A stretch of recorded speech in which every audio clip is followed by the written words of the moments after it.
career through his research, teaching, and clinical practice. His research at Fielding includes examining the impact of modern technological advances on psychological well-being, refining telehealth best practices, and improving digital outreach early intervention efforts. Welcome, Dr. Nitzburg. Thank you for having me. So now we turn to our presentation. It's called The Impact of AI on the Profession and Practice of Psychology, which is a huge topic. I'm grateful to our speakers for being willing to engage with this. I think it's sort of on everyone's mind. I've certainly been thinking about this a lot. So just a bit of housekeeping. We'll take short breaks after each presentation. So first we'll hear Dr. Drob's presentation, then we'll take about 5 minutes. And then we'll hear from Dr. Nitzburg, take another 5 minutes for people to formulate questions. And then we'll have plenty of time for discussion and questions. And I think given the size of our group, probably the best way to do that will be for us to type questions into the chat, but I'll remind you as we get to that point in the presentation. So at this time, I'm going to ask anyone in the audience who doesn't have their microphone muted to please go ahead and mute. And I will turn us over to Sandy. Okay, thanks. I'm going to share my screen. I hope that everybody can see this. Yeah. You know, my interest originally in artificial intelligence dates back decades because it has such an impact on philosophy. And it's only, I think, more recently that I've come to realize how impactful it can be on psychology. And I'm going to share some of my thoughts with you today about this. I'm sure that the thoughts are kind of somewhat idiosyncratic, and I have a point of view that is peculiar to myself. And so I hope that my presentation generates thought and discussion, because I think that this is a topic that is new and challenging for the profession and also for us in general. So let me just see if I can navigate here. Okay. So the topic brings me back to a movie that dates back from the 1950s, Forbidden Planet. Some of you may be familiar with it. This was the first large budget science fiction movie with a lot of special effects to have been produced in the United States. And this 1956 movie is about a civilization on a distant planet called Altair. And we learned that the civilization had perished 200,000 years ago because the Krell, who were the inhabitants on this planet, had developed an ultimate machine that enabled them to enormously augment their intelligence and to effectively materialize anything through the exercise of their will or imagination. So as the film progresses, we come to realize that it was precisely this machine that destroyed the Krell and their civilization, as it provided their subconscious with unlimited power and resulted in what they termed monsters from the id, which I think is appropriate for the Alonso Center since we are a psychodynamic group. A scientist who is on this planet, who is the last surviving crew member from an expedition to this planet, has been on the planet for several years, and they send a rescue party to find him. But during those years, he's involved in the Krell's technology, which is still fully operational, even though all of the computers on the planet are still functioning 200,000 years later. And he utilizes this machine to achieve superintelligence. And in the process, this scientist, Morbius, unleashes these same monsters from the id, which one by one kill the members of a rescue party sent from Earth. Morbius finally comes to realize that it's his own subconscious, augmented by the Krell technology, that is causing the destruction. And he surrenders his obsession with Krell science, and after departing from Altair, the captain of the rescue mission orders the destruction of the planet. And with it the scientific knowledge and technology of the Krell. And at the close of the movie, we learn that in a million years from 1956, humanity will reach the scientific and technological sophistication of the Krell. So my comment here is that the writers of Forbidden Planet could not or did not in 1956 couldn't have fathomed that less than 70 years later, within the lifetime of many people who saw the film when it first came out, that we'd be on the verge of achieving a technology that could deliver a machine of super intelligence with the potential to absolutely transform, if not destroy, humanity. So I think it's an interesting movie and an interesting observation that they thought we were a million years away when in fact we're 70, 80 years away. Here's a Robbie the Robot, by the way, is a big character in Forbidden Planet. It's the first time this robot appears. Some of you may have seen a television series, I think a few years later, is called Lost in Space, where Robbie the Robot was a main feature. So the question is artificial intelligence a threat to humanity?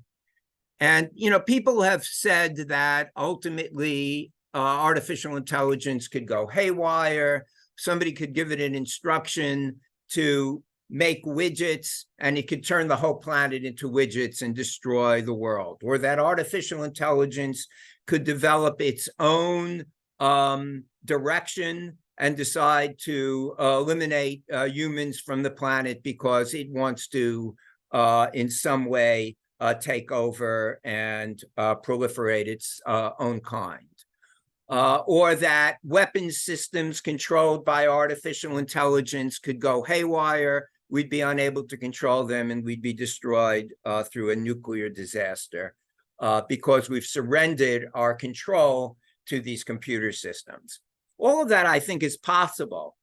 But from my point of view, I think that the greatest threat from AI is, number one, that it's going to magnify humanity's destructive instincts in precisely the way the Krell technology magnified theirs. But I also think that AI has the potential to unravel the activities, relationships, creative ventures, and institutions and very personhood that from the dawn of civilization have constituted humanity. I noticed on the newsstand yesterday that the latest issues of The Economist and The Atlantic Monthly both have cover stories on AI, and at least one of them that I leafed through talked about how AI will actually enhance human creativity and enhance our capacities rather than undermine them. And that's a perspective that I'm not developing in this talk. But it is certainly one that many people have taken and which we certainly should include in our discussion. I think that the possibility that AI can unravel our sense of humanity results from its development at such a blindingly rapid speed. And I think that this speed is a great challenge to psychology, both to the to psychology in the sense of we all have psychologies, the psychology of each and every one of us, but also as a great challenge to our profession. So I'm going to, in this presentation, outline some of these challenges in very brief form. And then I'm going to talk about some of the philosophical issues raised by the challenges and how they might relate to the practice of our profession. And I'm going to try to organize my discussion around themes that are most relevant to the practice of psychology. I'm going to talk about issues that are short-term, meaning technology that is currently in use and present, and also some that may be down the road a little bit. So the question is, should we be frightened of AI? I think it's inarguable that AI is on the brink of changing our relationships, our sexuality, our work, our creativity, and the fundamental nature of our individual and collective identities. it has already, and in the near future, will begin to dissolve the fundamental distinctions between truth and falsehood, reality and fantasy, and as we'll see, life and death, and man and machine. The evidence for these assertions is available in the technologies that are already in development or are currently being developed or are on the verge of development. I'm going to, at the end, have a brief discussion on the question of what is artificial intelligence and what is its relationship to humanity. This is a question that I think needs to be asked not only by psychologists, but by everyone whose lives are affected by AI. The main philosophical question that people have been asking for years now about artificial intelligence is whether it's conscious. And if artificial intelligence, in other words, robot intelligence, can achieve consciousness, then there's a question of whether or not we have an ethical obligation towards it in the same way that we have towards other sentient beings. There's an interesting problem that is generated in ethics called the trolley problem, the trolley dilemma. Some of you may be familiar with it. And that question is, if you're the conductor of a train or a trolley, and there are two tracks that you can go down. One to the left has you're already on track to go to the left, and there's one individual on that track. And if you go to the left, you'll kill that individual. But there's also a track to the right on which 5 people are standing, and you could, if you wanted to, make an adjustment and change tracks to kill the 5 people. I'm sorry, there's five people on the one you're going to. You can make an adjustment to kill just one person. Do you make that adjustment? And there's all kinds of debates in the philosophical and ethical literature as to whether or not you can take action like that. And people say, well, you can't take take one healthy person and intentionally harvest their livers and organs to save 5 people who need it in order to survive. Why should you be able to switch trolleys? Well, with regard to artificial intelligence, the question is, let's say there's one human being on the track and there are 5 artificial intelligence robots. Do we sacrifice those in comparison to the one human being? And that's the question as to whether or not we regard AI in some ways as a conscious, sentient being on a par with humanity or close to, or in some people's minds, superior to humanity. And we'll get to that. But this is relevant already because people are already having AI friends, AI boyfriends and girlfriends. Artificial intelligence is involved in people's sex lives already and in their romantic lives. And so this is a question that we should all be thinking about as psychologists, and it may not be readily answerable. The computer scientist Alan Turing years ago proposed a test for consciousness in machines, and that test was whether or not we could distinguish a response from the machine from that of a human being. And, 5 years ago, if you got text that was produced by artificial intelligence, you probably could figure out that it was AI. Or if you went onto YouTube and you saw a video that was generated by AI and an AI voice or by Siri, you could say, hey, that's artificial intelligence. That boundary is being broken now.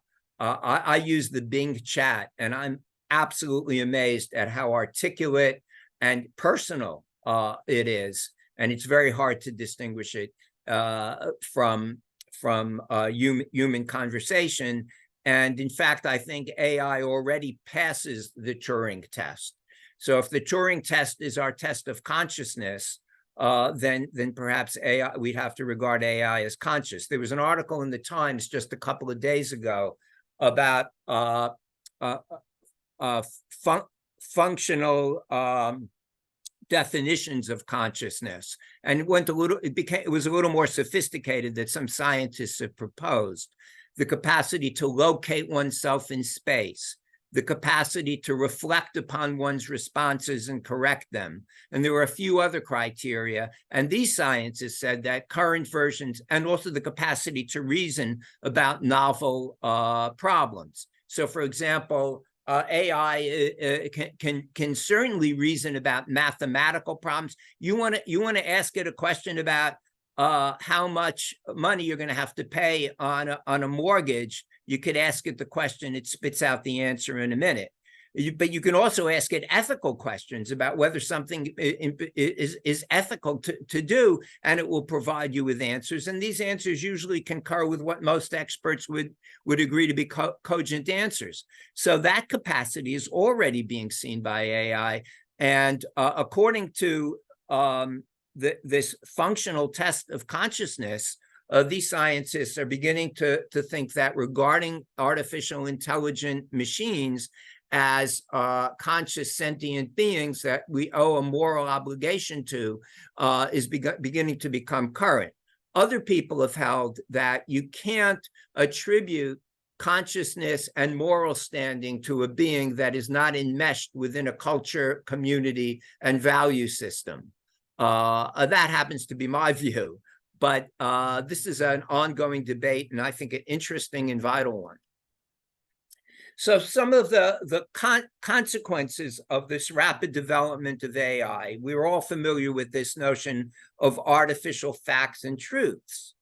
I call it the artificialization of truth. It's being rapidly accelerated by the capacity of AI to create deep fakes, including convincing videos of events that never occurred, of identifiable individuals speaking in their own voice, reciting words that were never theirs, and also the hallucinations and the tendency of chatbots to occasionally to produce authoritative sounding but nonetheless fictionalized facts.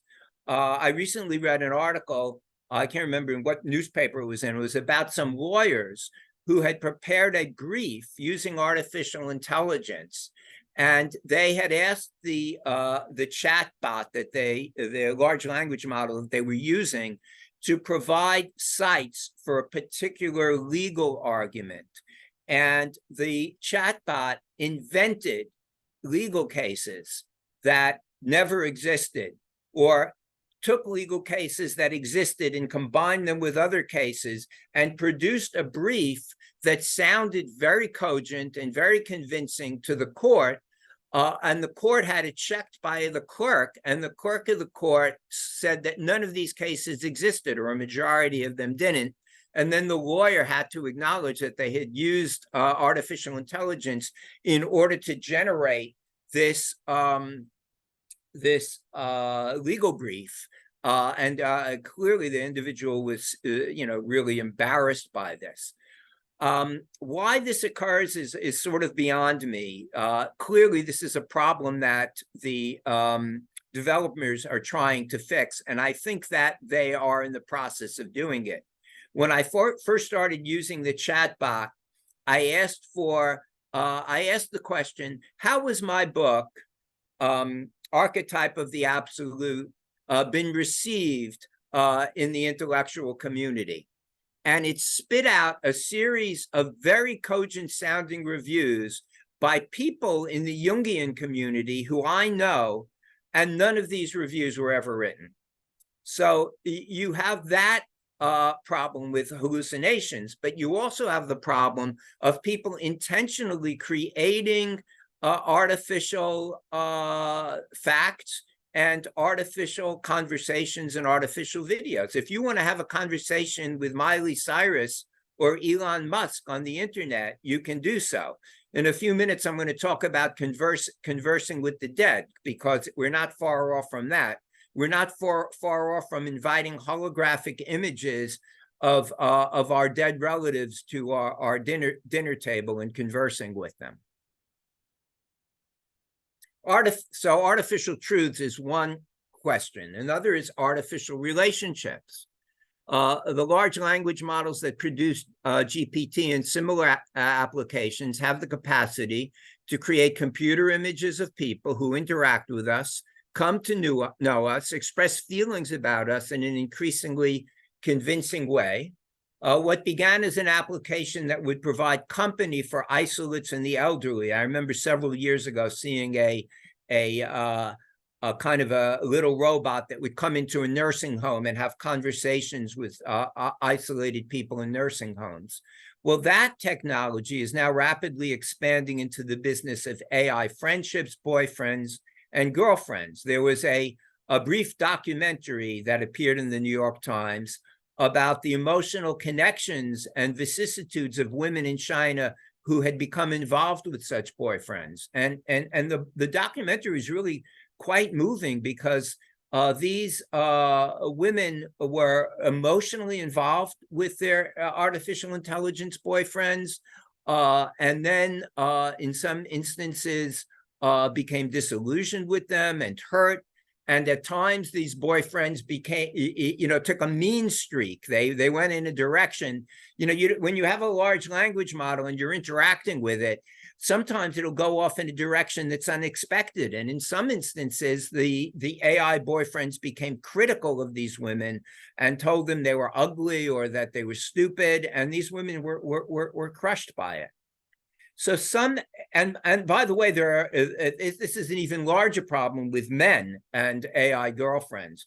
I don't know if you've seen on Facebook, but every so often I get an advertisement on Facebook telling me that I can have an artificial intelligent girlfriend. And she speaks to me and tells me, she'll be everything that I desire and will be my constant companion and a better friend than any friend that I have.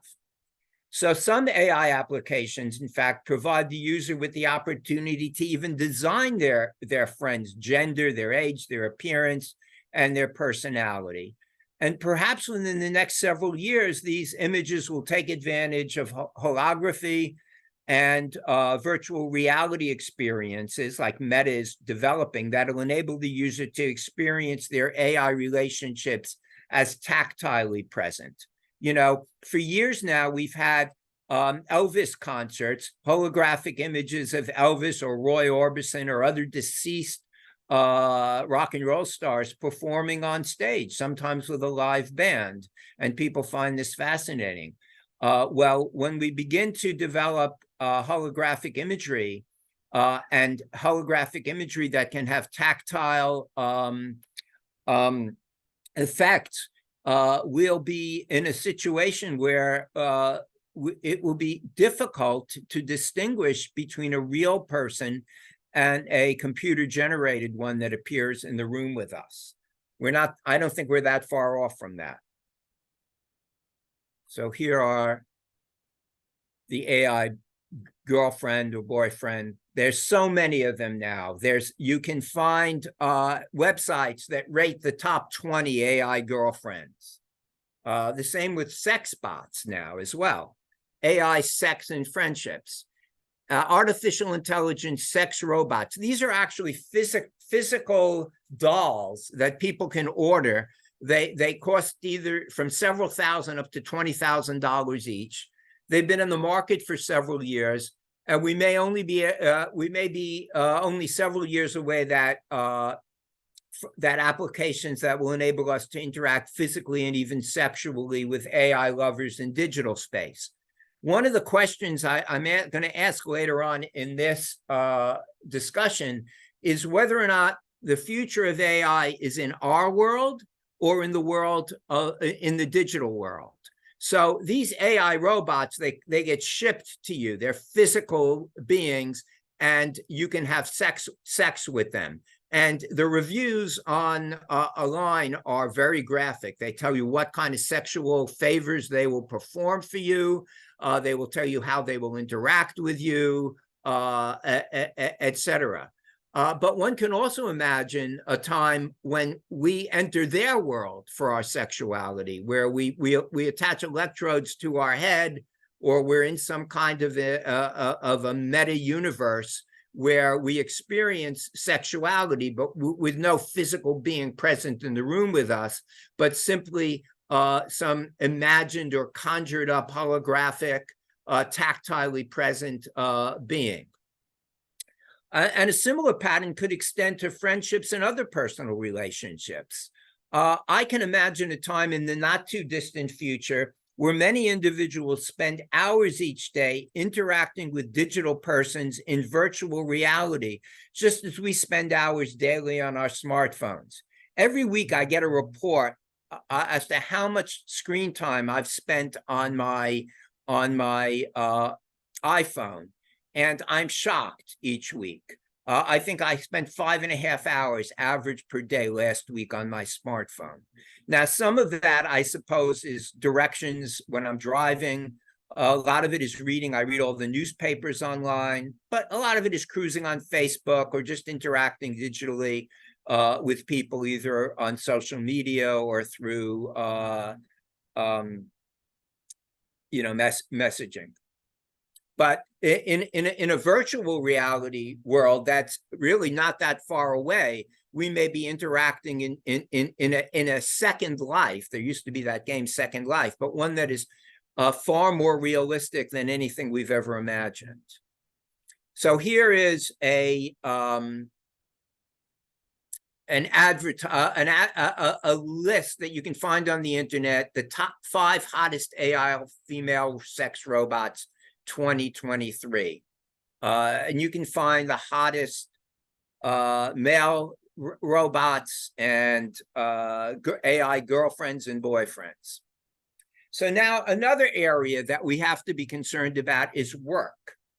The possibility that AI programs will replace us at work is becoming ever more likely. It's possible even with regard to professions such as law and medicine, once they solve this hallucinatory facts problem. But medical diagnosis is already being assisted, and increasingly so, by artificial intelligence. And you can now go online and you can have an AI lawyer, you can have an AI doctor consultation, and of course, AI psychotherapists. Current versions of AI psychotherapists may seem unimpressive to us, but we have to remember we're only at the beginning of harnessing this technology. Imagine in the not too distant future, AI psychotherapy programs trained on a multitude of transcripts generated by master psychotherapists whose responses reflect such training, and which may turn out to be superior to those that any novice human psychotherapist can generate. Can you imagine a first-year student competing with one of these psychotherapy programs? I know that George is going to talk about this in detail, so I'm not going to express much more on this. But I do want to talk a little bit about AI doing psychological evaluations, including forensic evaluations, which is my own profession and my own livelihood. And it's very possible that in the near future, artificial intelligence will be able to perform psych-evals and write forensic reports that are equally or more comprehensive, and this is important, less biased than those produced by flesh and blood professionals. Right now, I make use of, and I have for 20 years made use of computer technology to generate psychological reports on such tests as the MMPI, the MCMI, personality inventories, even on the Rorschach. We generate computer-generated reports. And one of the advantages of these reports is that if you're in a forensic situation, let's say you're working in a case where somebody is suing someone for sexual harassment, and you're there to evaluate their damages, their psychological damages. If you're a forensic expert, you have a bias, very possibly, in favor of the side that hired you. These computer programs don't have such a bias.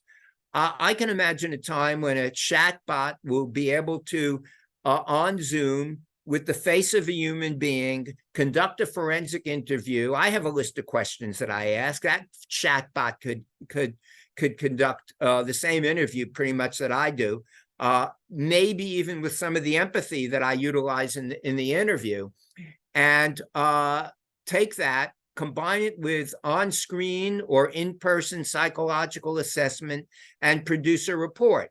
And I can also imagine judges in federal cases or state cases, if they haven't already themselves been replaced by artificial intelligence, saying, you know what, I'd rather have a neutral examination by Sydney, the name of the AI program that runs the forensic evaluation, than have each side hire their own.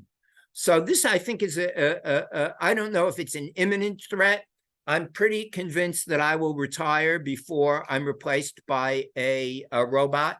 But down the road, it's conceivable that psychological assessment will be conducted and reports written by chatbots. If chatbots can write essays about the Civil War and essays about whether or not artificial intelligence is conscious, which they can, and write convincingly, they can probably write psychological testing reports.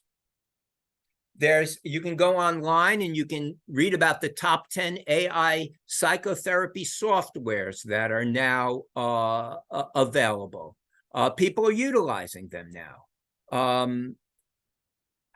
I have not dug deep into this, but this is certainly a challenge to our profession and one that we need to take seriously.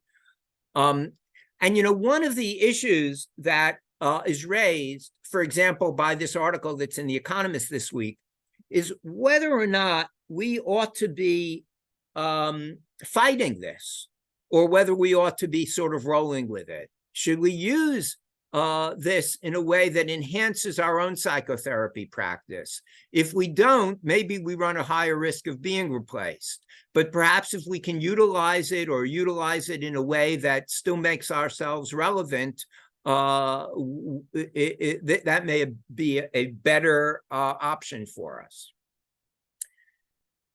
There's an AI dependency problem. The dependency of human beings on advanced AI systems creates the real risk of a steep decline in human creativity, reason, problem-solving skills, and adaptation. Think about GPS.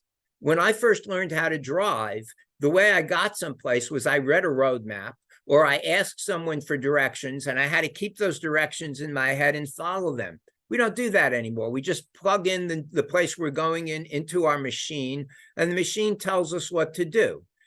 So we're clearly, when we're driving our car and navigating on the highways, we're utilizing a lot less of our intelligence than we used to. When was the last time you asked for human-generated directions? Or even ask, when was the last time you asked someone for information instead of Googling or chatting it? Anytime I want to know something now, I first go to the chat bot on Bing. Then I maybe, if I want to make sure it isn't hallucinated, or I want to see the source, if it's important enough, I'll look at the sites that they give. And sometimes I'll even go on Google now to find information, because obviously it's still more comprehensive to do your own search, although it's not as directed and pointed as the chatbot searches are. But nobody ever calls up their uncle who's an expert on, coin collecting to find out the value of a particular coin, or who knows something about aircraft to learn about the F-15. We just go online and boom, we learn all about the coin, we learn about the F-15, we learn about any medical condition that we're interested in. It's great. I mean, it's amazing how many diagnoses I've been able to make on family members, in most instances that were spot on, because I looked online. But we're not utilizing, there's dangers of that, and there's also, we're not utilizing each other's expertise in anywhere near the level that we had in the past. I see that there's something here in the chat. Okay, I'm gonna get out of there. Okay, let's now turn to creativity and the arts. Let's consider AI in relation to reasoning, creativity, and the arts. Large language models are not only producing well-written, if at times faulty, responses to virtually any informational question, but are capable of responding to questions involving mathematical, logical, and practical reasoning about the real world. AI models are also said to generate responses to complex ethical dilemmas that are at a high level of perhaps 90% agreement with those of ethicists. Chatbots are becoming increasingly capable of writing lengthy essays, poetry, and even novel-length fiction.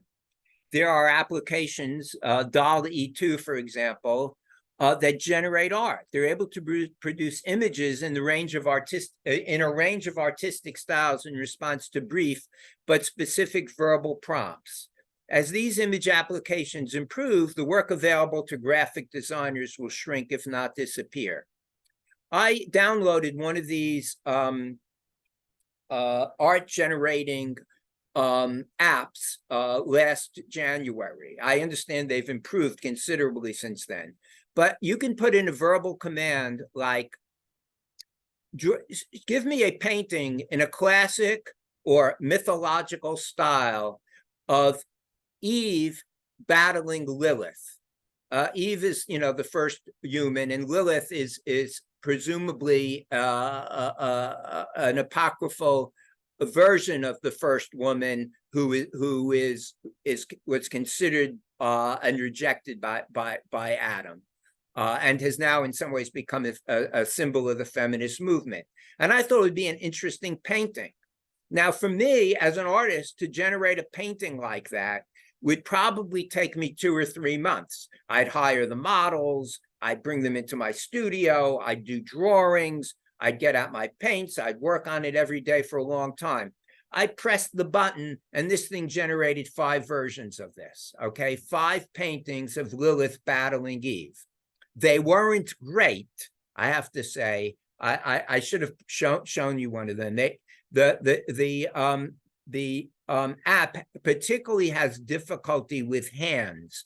It had a great deal of difficulty generating human images with reasonably looking hands.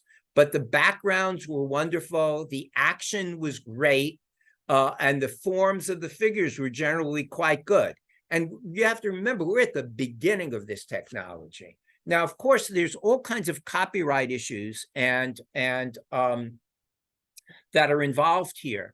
All of what these chatbots and art generating and essay generating apps are doing is they're taking stuff that human beings have generated, put online, and sort of like reformulating it and mixing it up into sometimes language which is almost plagiaristic, but at other times language which couldn't be accused of plagiarism, but which is basically just generating the same information. And with regard to the images, it's kind of mixing images. It'll take a battle between 2 women that it finds online, then it'll take pictures of Lilith that have been painted and pictures of Eve that have been painted and merge them together in an online painting that it creates in 6 seconds.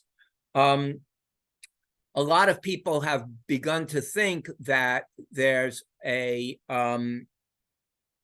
an ethical and legal problem in these apps kind of cruising through the internet and basically sifting through this material to create the responses that it creates, the essays that it writes, and the images that it creates. And this is something that the courts are going to have to handle.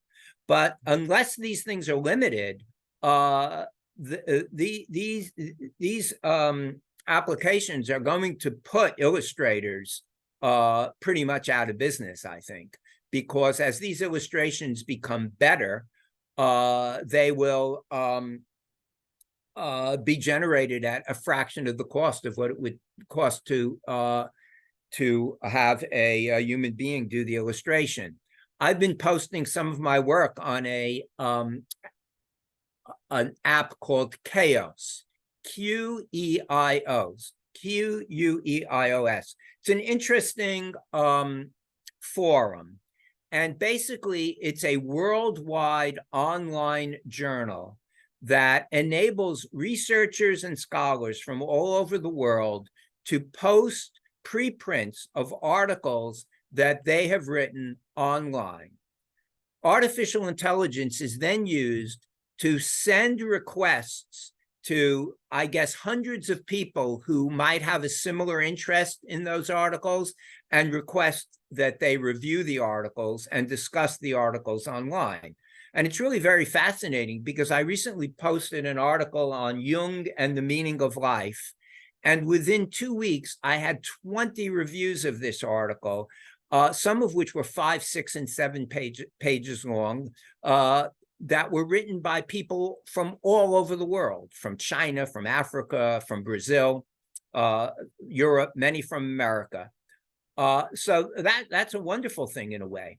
But an interesting thing is that I have what's called a professional subscription to this thing, and I think I pay $22 a month for it.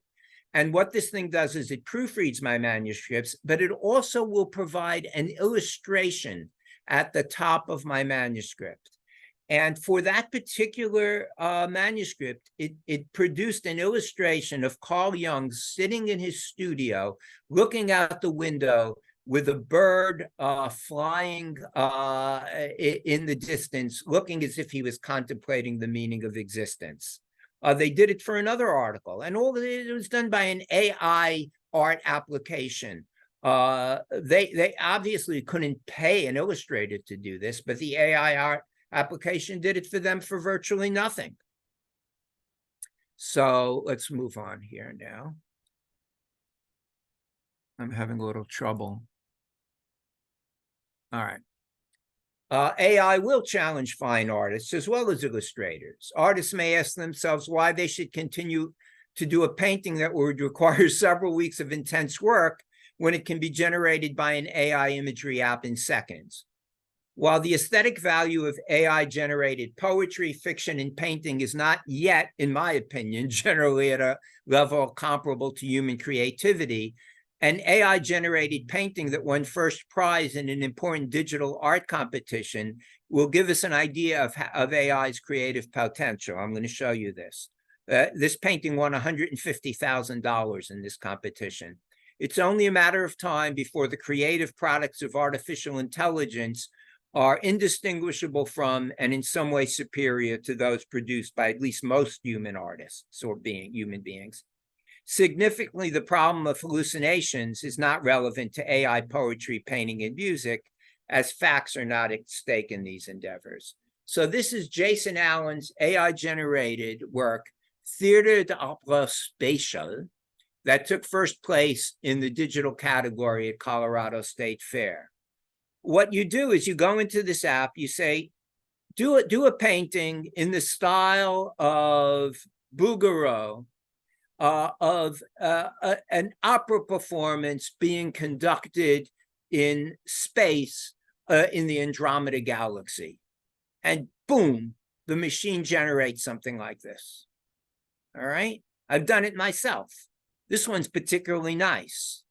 But you can get the idea of where art might be going with AI generation. Now, some people say this is wonderful.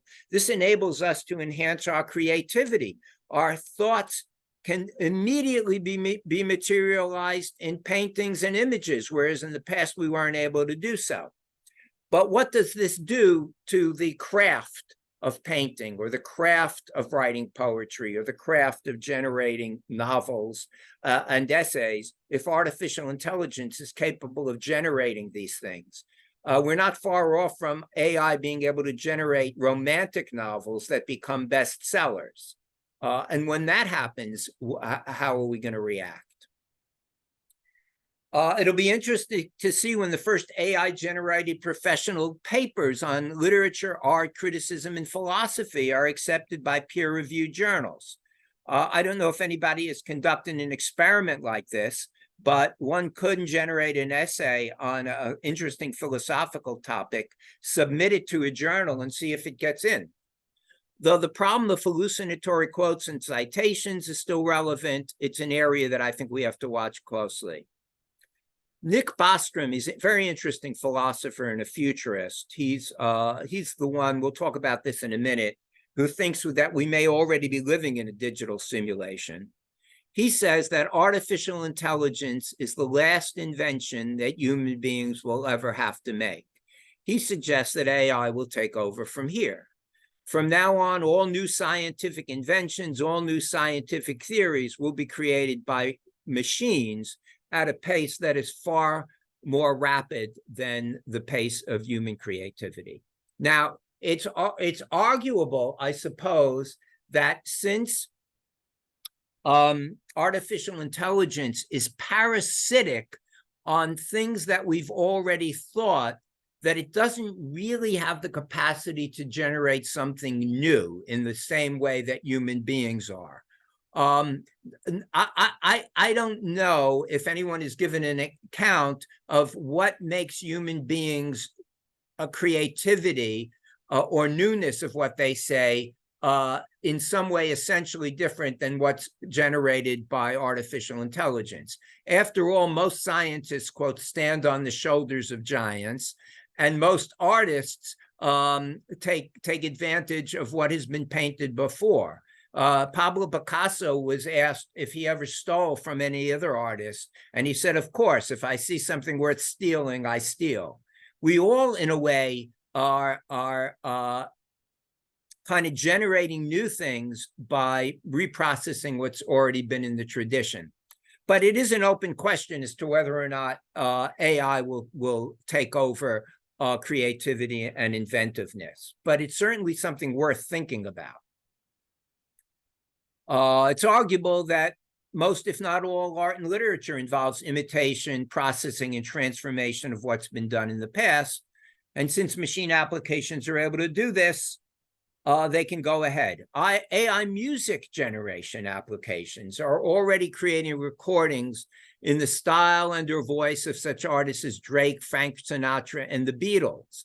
There's a song that was generated in 2017 by Sony Music that fed 45 Beatles songs into a music generation app. And mind you, this is 6 years ago. And it came up with a composition called Daddy's Car. I have it here. I don't know if I can play it for you, but I find myself humming this song a lot. It's great. Now, it's not sung. That particular one is not sung by the machine. It's sung by a guy named Pierre Benoit, who I think tinkered with the lyrics and sings the song. But it was completely composed by artificial intelligence.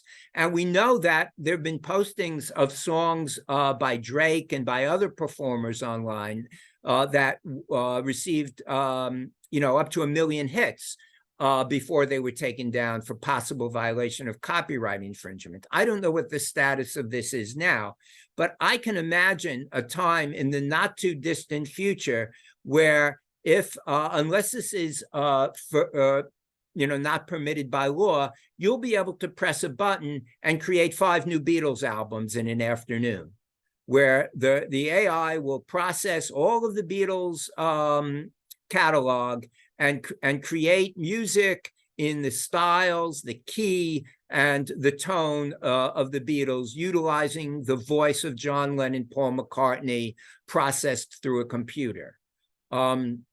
I think it will soon be possible with a few strokes on the keyboard to produce entirely new and convincing Beethoven symphonies. It's already been done. People have produced classical symphonies that are beautiful to listen to. The song that was produced in 2017, along with the Beatles one, which was sort of in the voice of Sinatra or some other crooner, is really amazing. It's intricate and very, very, very interesting. And that one is sung by the computer. Perhaps it's too soon to say how these products will be accepted by the public, but from what I understand, the initial response to simulated music has been positive. You can now, if you subscribe to a particular service, that service will generate jingles and theme songs for you. So let's say you want to do an advertisement for your used car business. You just send them a little bit of information about your used car service, and the app will generate a jingle for you to use in your television advertisement. And it's very inexpensive. So these things are all happening. They're all at early stages, and watch out. Like artists, composers will be disheartened by the fact that material perhaps comparable and maybe even superior to their own can be produced by machines in a fraction of the time it takes them to hone their craft. Here is Daddy's Car. you know what? I'm not gonna do it. But you can go online, YouTube. Just go in Daddy's car, listen to this song. It's pretty incredible. Death. How is AI going to affect the boundary between the living and the dead? In one of the early Superman movies, the hero retreats to his fortress of solitude to consult a holographic version of his deceased father. Marlon Brando appears on screen as Jor-El, right? And Superman asks Jor-El advice. Well, we're there now. You know, I don't know if people, I'm sure people are developing this. I haven't found it online, but it'll be there soon, where you know, I'm 71 years old. My kids want to be able to talk with me and invite me to their Seder table on Passover after I'm dead. I go in, they take photographs and images of me. They converse with me. Maybe they even take some of my writings and process it into the app. And they create what appears to be a living, talking holographic image of Sandy Drob that can be ordered up just as Superman ordered up Jor-El. Invited to my deceased, you know, you can invite your deceased parents to your dinner table. Maybe you want to have a living person. Maybe instead of just talking with Miley Cyrus, you want to invite her to dinner, and she comes. And don't think that this is so far-fetched. Just as these chatbots are super smart now, and the conversations with Elon Musk sound like Elon Musk, this is going to happen, and it's going to be probably sooner than we think.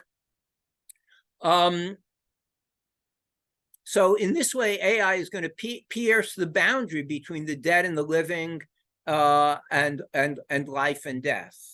If you want to go, there's Marlon. If you want to go a little further, we can talk about how AI might afford us the potential for immortality. AI programs that provide the dying with a virtual experience of religious ecstasy and transport them into a virtual heaven are also well within the realm of possibility. You know, we give people psilocybin now, and they have these transformative experiences when they are in hospice, right? And they come out feeling that they've seen heaven and that they are at peace with themselves. Well, these could be ultimately, I suppose, AI-generated experiences. And more speculatively, the possibility of downloading ourselves into a matrix-like virtual reality may create the illusory possibility of digital immortality. If you are able to somehow download the structure and function of your brain into a digital application, and that application can then reproduce you in a digital world, you would be living in the matrix, possibly eternally.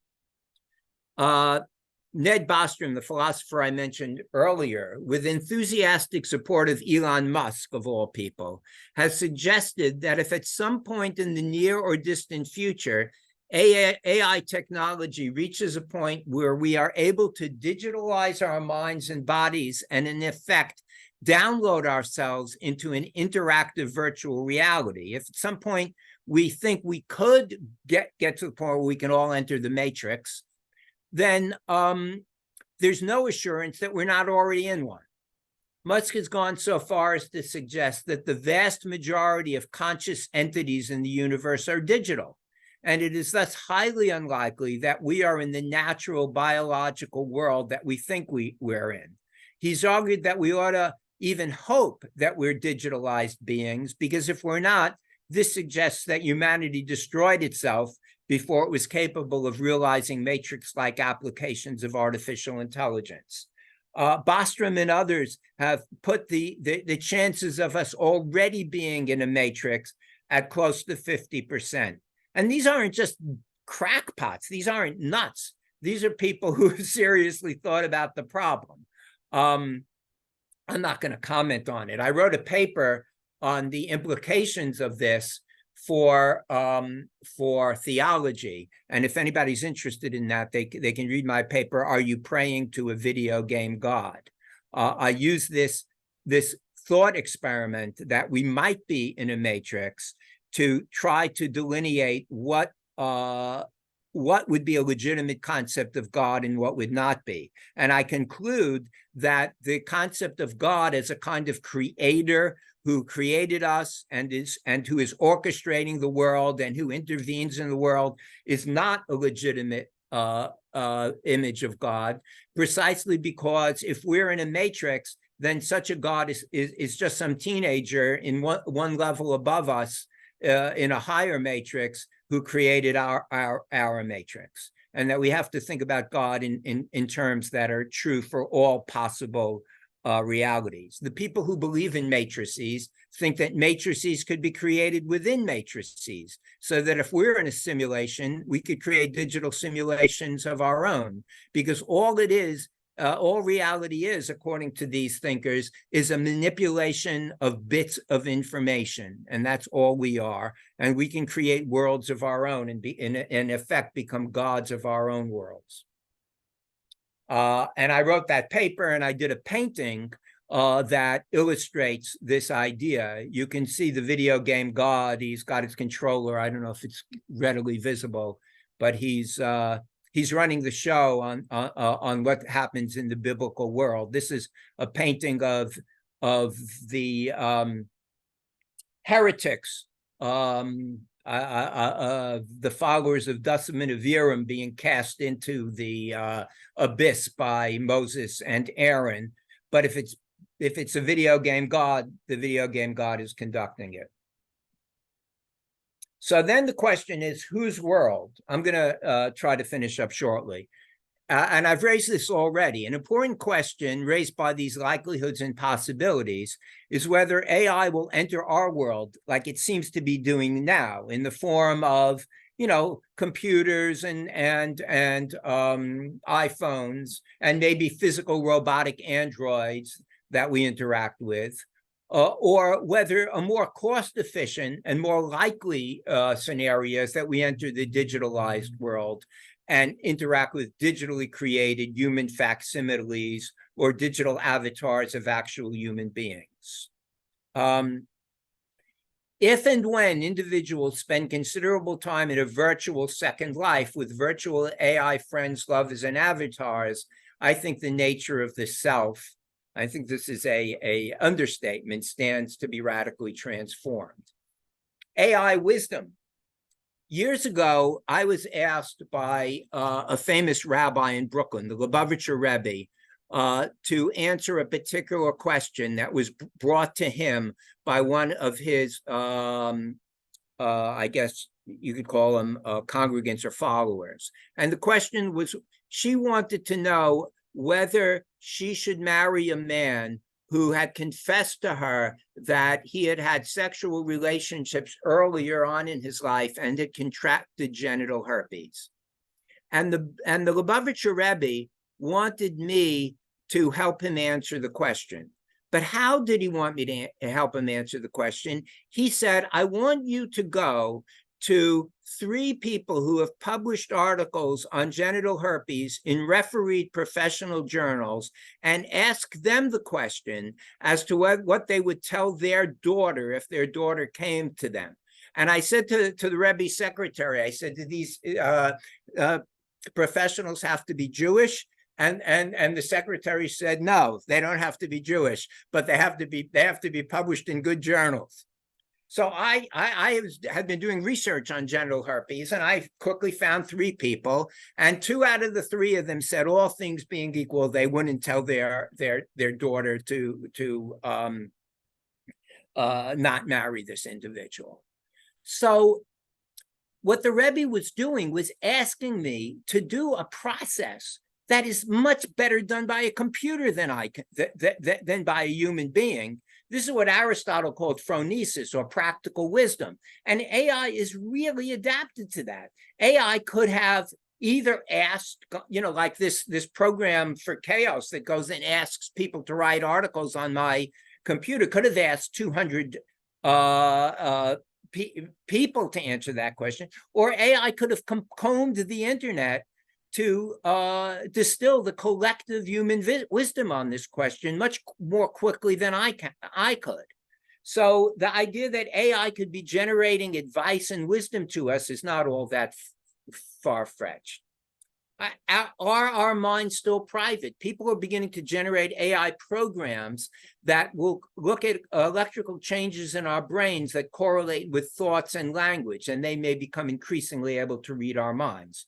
Who knows? I mean, we already know that there are computer programs on the internet that follow us, what we do on the internet, read our minds, and feed us with advertisements that are suited specifically to us.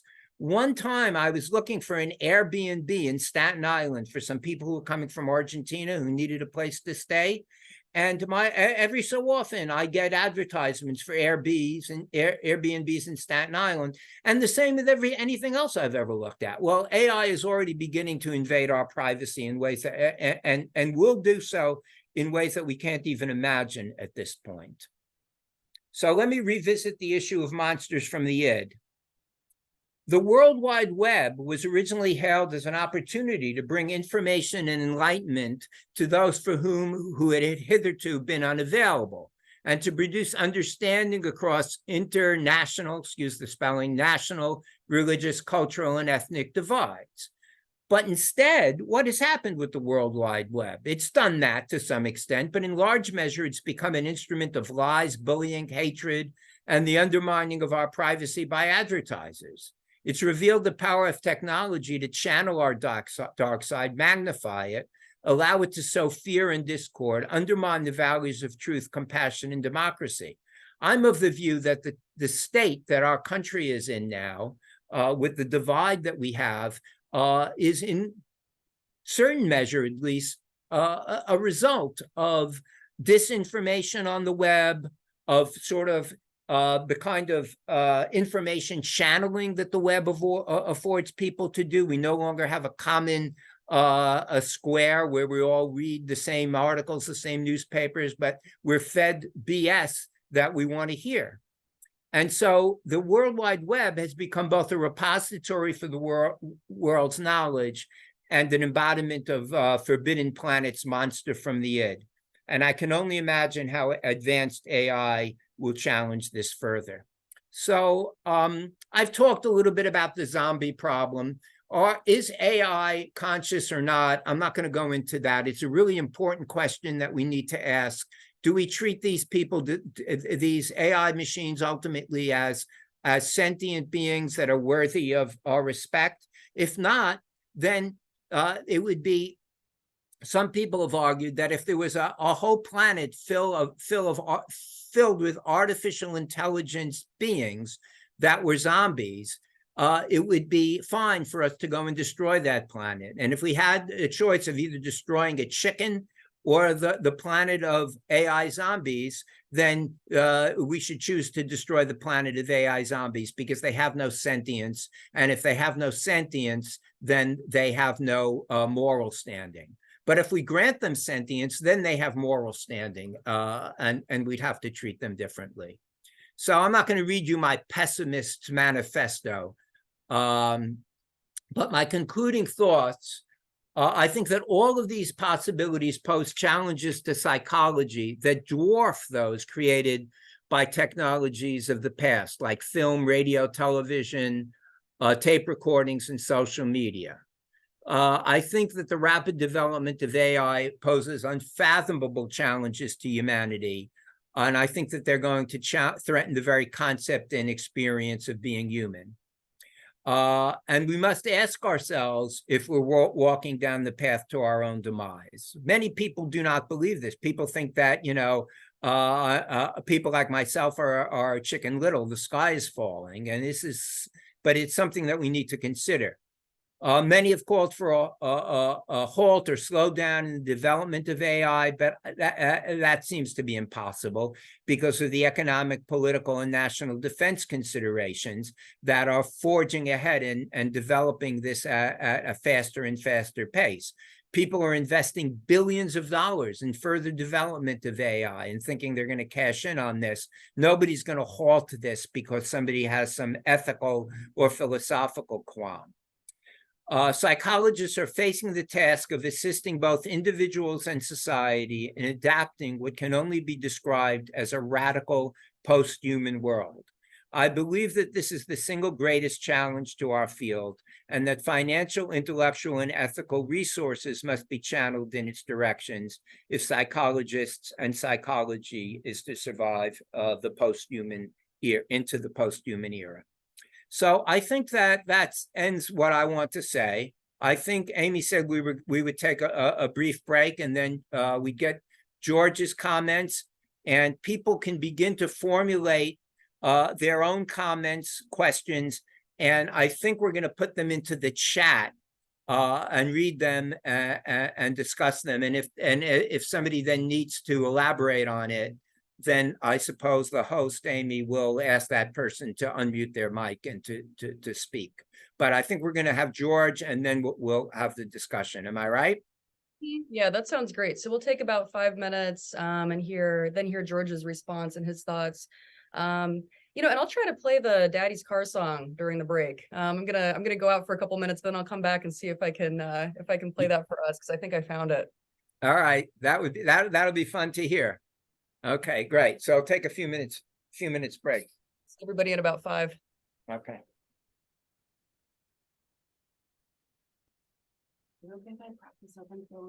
Yeah, that's fine.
Not too fast.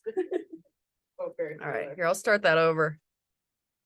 When I finish my master's, I'm gonna be doing your-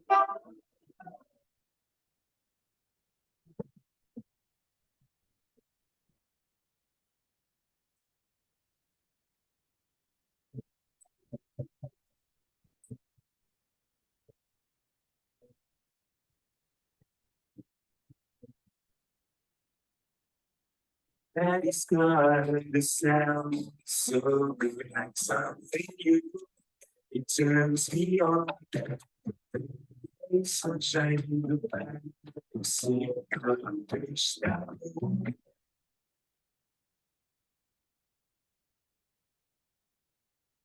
You're not getting the full song here. You're just getting some one track of it.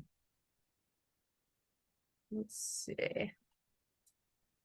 See if I can share it in a different way that might be better for sound.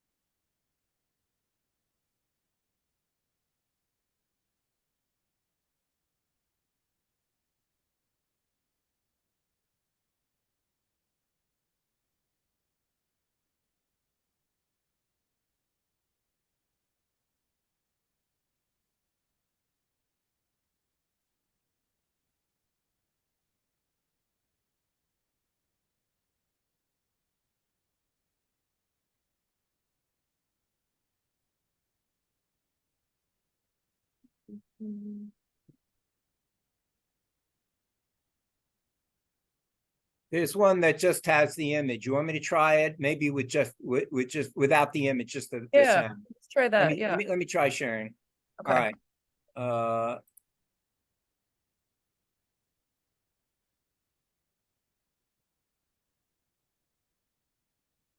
I'll find it in a second here.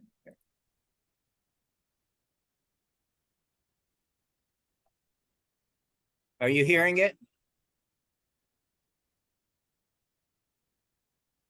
Is it being played?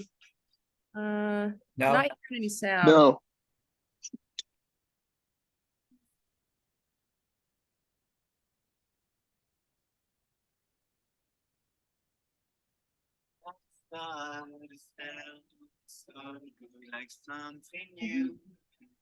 Here it comes. Sunshine in the back seat. I wish that home would never stop.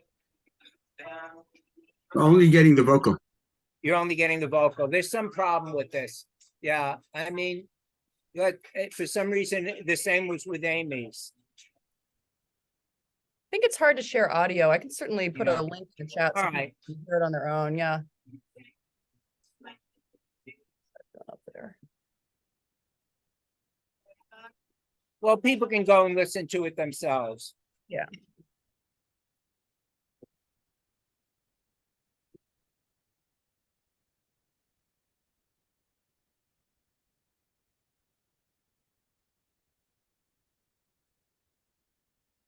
Okay. Are we're ready to move on to George?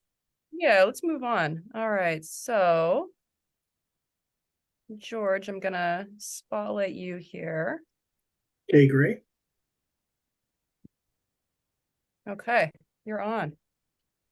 All right, so I am going to share my screen, but I did want to just share a few reactions to all the important things that Sandy was speaking about, Dr. Drob was speaking about. So let me just start from the beginning of my slideshow, and hopefully I'm visible as well. And does everyone see me as well as the image on screen? Yes. Okay, great. I did just want to speak, however, before I got started on my piece, which is the digitization of manualized treatment and measurement, that Dr. Drob was speaking really well about and sort of introducing. Just a few reactions because I do have sort of a take on the sort of more philosophical issues as well. And one of the thought exercises that I like to play when thinking about this, and I would sort of regard myself as neither pro nor con, but definitely having the agenda of not necessarily wanting to stop or fight against AI, as I feel it is a foolhardy endeavor, but also not wanting to just let it run loose or being pro AI, but really wanting, as the musical Hamilton would say, to be in the room where it happened. And I think that one of the reasons that we're speaking today and holding this today, for me, is the idea of trying to really light the fire under psychologists, clinical psychologists especially, to be in the rooms where these technology things happen, so that we can give clinical, psychologically minded sensibilities to the people developing these tools, which they often don't have. And one of the thought exercises I like to play is, how will AI regard us? So if we're thinking really far into the future, there is definitely the concern that I hear, and it's not just in one presentation; it's in many, that AI will regard us sort of like a mosquito, right? Where we're in the way, we're easy to squash. There's not really a lot of feeling because there's just so much more brain power in an AI than we have, right? So that's not too different from the way a human would just have so much more brain power than a mosquito. But there is another way of viewing this, and I always say you should watch these two movies back to back. You should watch Ex Machina, the movie where there's essentially a Machiavellian artificial intelligence, not to spoiler alert. And then there is the movie Her, which was a Spike Lee movie where artificial intelligence gets developed and then sort of breaks up with humanity and has a sad breakup. And while you can definitely view AI as sort of taking this stance of a mosquito, so just smack it and squish it and get on your way, that's not actually how we treat, for example, our aging parents, right? Another way of viewing somebody who may be cognitively underpowered at some point, but who gave birth to us, and who for a very long time was very important in how we developed, would be that of an aging parent. And there's certainly plenty of elder abuse, but there's also a sort of sad goodbye that may occur if we're looking far into the future. And when I say far, of course, I did want to put a timeline around this.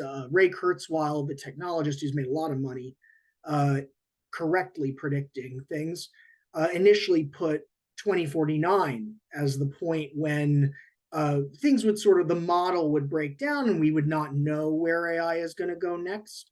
And, that used to be kind of looked at as a far-fetched analysis, and now it really isn't, right? And he gets more realistic by the day. I do think there will become a point when it is indeed the case that AI will resemble a human enough sort of level of cognition and response. And at that point, it will be, their solipsism, right, will come into play. The idea that I can only really attest to my own consciousness and not you guys, right? So why should I could just murder you all, right? It wouldn't matter. But of course, that's what people with narcissistic personality disorder might think. But most of us have an understanding that we have to treat people who are good enough at passing the Turing test as if, right? I mean, it doesn't matter whether you're really conscious. What matters is, I have to treat you as conscious because you're conscious enough. And, you could say the same about me. And I think that will come to that point for AI. The part that the reason I want psychologists in the room is because humans are such paradoxical creatures. And AI, I'll get to this in a bit later in my presentation, but AI is not capable of seeing paradox in the way that that really the psychologists fully understand. And that's something where I think they correctly stated, well, elegantly, eloquently spoken sort of belief, that is what AI is really good at and will continue to be good at. The sort of, I want one thing on one hand and I want another thing on the other. will be, that we don't want that to be a matter of different probabilities of likelihood or any kind of mathematical model. We want both of those to be heard, right, and to be understood, which is not something necessarily where AI will thrive, especially since it kind of tests and trains. But those are paradoxes are noted by their absences, right? A conspicuous absence of something. This will come important when we talk about testing, right? Assessment, forensic assessment, for example. But just one note about the note that I agree with pretty heavily is that death and that does represent a real issue. So, one of the things that Elon Musk did say, which I really like, was that people don't, they can grow, they can change, especially with a lot of psychotherapy. But many people, especially cohorts of people, don't change their minds about things. They just die, right? And that eliminating death and being able to hear a past generation, I mean, we would not necessarily be so happy with what people out of the 1800s had to say about the modern world, about who has rights, who doesn't have rights. So preserving our own viewpoints and our own, while that's such a critical thing to wish for, people wish for it all the time, it's something that actually stops society from moving forward. And so having a digital facsimile of a loved one, having a digital facsimile of a loved one's voice, I could see, and that's in development for sure. But putting people everlasting life is something Elon Musk, for example, won't fund, and it's because of that. So this is his point, not mine, but it's one that I share. And so, I do just want to note that all those points in terms of not necessarily a pro or a con. I do think that generally we are looking at the development of, at least in the short term, a new tool. And that, for example, many of the things about AI art, the same was said of the camera, right? Because people were doing photorealistic paintings, why should they even try anymore? Maybe they should just give up because the camera exists. And what happened was, people started using it as a tool. And I think, we're in the middle of a writer's strike right now, and the studios think they have all the power. But one of the things that people on the writer's strike have said is, why do we need studios? I mean, if these AI tools get good enough and we have distribution methods via the internet, why can't we just create art ad nauseum that adheres to what we're trying to say? And it's easy. We don't need a director of photography. But mostly we don't need a big studio to back it for money purposes, because we have tools that we can pump in most of what we're trying to get at, and then we can tweak.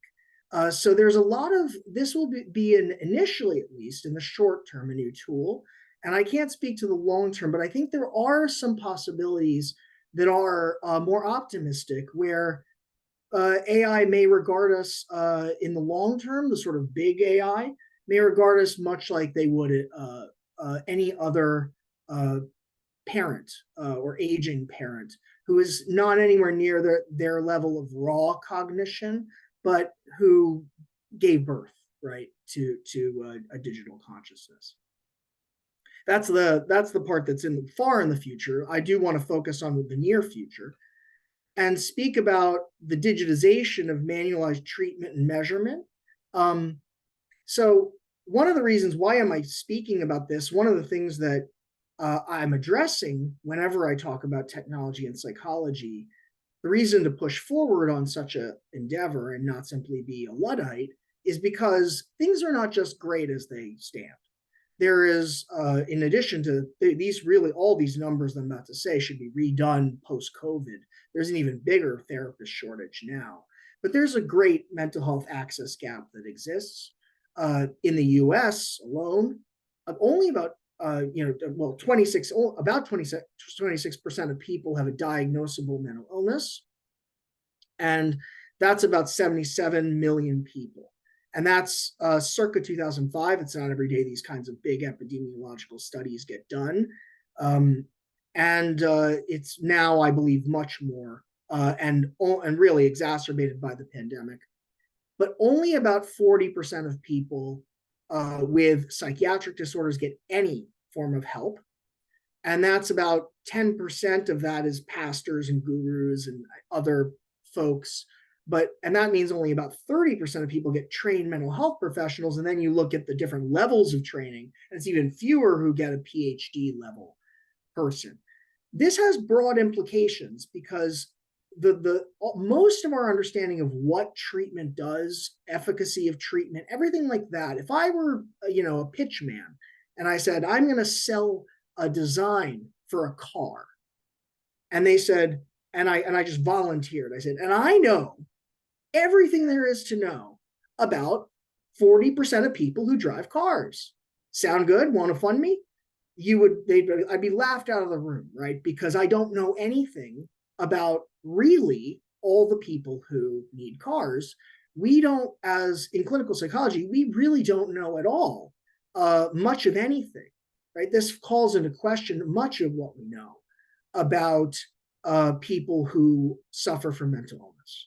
So there's everyone we've ever treated, that's kind of who we know. And then there's others in need of help who suffer silently and who never touch the mental health system for lots of fears, some real and some, imagined. But essentially the entirety of treated mental health patients reflects only the tip of an iceberg. And it really calls into question the need to look at other ways of addressing those who go untreated. One of the issues, just one of many logistical barriers, are wait times for mental health services, which are very long. And the number of available providers really varies by geographic region. There's very few qualified therapists in developing countries, but you really don't have to go that far. I could just go to rural areas in the US. I often give the example of a friend who looked to me for referrals. And basically, he lives in Manchester, New Hampshire. Now, I don't know if you know Manchester, New Hampshire, but basically, it's many people live there for tax reasons. They can live with no state tax just up above Boston. And so Nashua and Manchester, New Hampshire are areas where people kind of commute. And all of the therapists are in the Back Bay in Boston. And they are not in New Hampshire, or they don't practice. They don't have their offices there, and they may not even be licensed there. Or things. This may be better now with telehealth initiatives. But during this point, when this friend asked me for referral, he had a 3 to 4 week wait, and then missed his first appointment. Tried to get another appointment, and then it had become a 3-month appointment, because he had missed a session and they had other people in line. So he went to the back of the line. So this is not how people get better. Wait times are clearly linked to no-show rates. They're linked in a dose-response fashion. About 30% of patients become non-starters, but if they can start, there's only about a 10% dropout rate once people start, which is a big difference. This is the problem, really. It's where clinical psychologists are located, right? Clinical psychologists live in enclaves, right? Mental health professionals live in places we like to live. We're very trained professionals who want to live in desirable spots. And so there is a dearth of therapists in a number of places. And it's not great that I can sort of look at this and go, the coasts and the Mayo Clinic and great skiing. I don't like to be able to sort of point that out. And this is something, of course, that Fielding really pioneers in a big way, or is on the frontier of, is making sure that we have this more equitable distribution of therapists into areas that otherwise they wouldn't be. This is a location quotient ratio, which is just a better way of looking at this, because, for example, Texas here is rated very, very poor, or in the middle. It's not where it should be. But if I were to look at it just in general employment level, of course, it's very high just because it's very big. So very big places have a lot of people, but that doesn't really speak to, the per square foot, how many people, right, come out.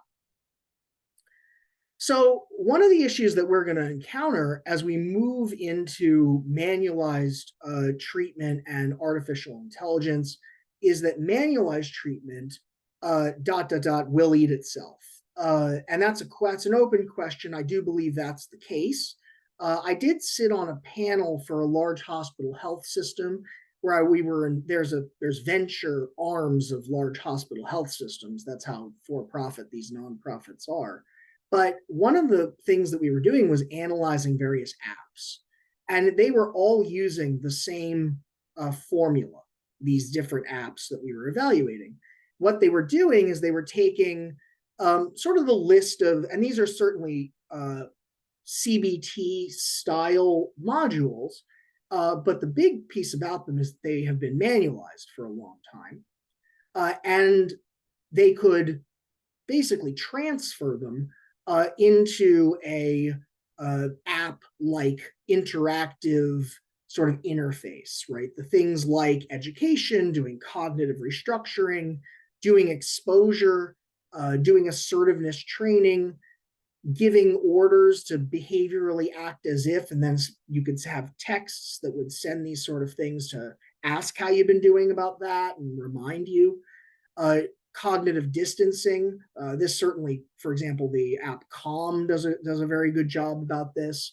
Headspace also does an important job about this, but certainly meditation is a big focus for apps. But in all of them, they're taking, and they put it right in their ads, the evidence-supported treatments, and they just transition it right off of a human. So there's a real way in which if you're learning just to do manualized treatment, there's a way in which you will not have, in my view, a lasting skill set. And the important thing about that to note is that I've seen many, this isn't anti-CBT, there are many CBT therapists that I know who I would say conceptualize holistically and treat relationally, right? They use these exercises, but it's not the cornerstone of what they are when they're relating to a patient and what they're going through. And so it's all of the working alliance things where you have a bond and tasks and goals, and you're forming this important relationship with somebody. All that is maintained as you go through these modules, right? But if you're just doing a sort of scripted modular thing, there's not a reason, in my view, that you won't be replaced very soon by certainly just by more interactive experience, and one that can sort of monitor and treat over time. But certainly once AI gets involved, it will be even more tailored. So can these manuals just be replaced with the digital treatment? Well, there's lots of reasons that you would want to do this, right? So on the plus side, if we just put our job stuff aside, I want to keep my job on the side for a second. How's humanity going to do? This is a way of overcoming barriers to treatment that is very real. If you have anxiety and you have trouble leaving the house out of fear you're going to have a panic attack, or depression, you have trouble getting out of bed.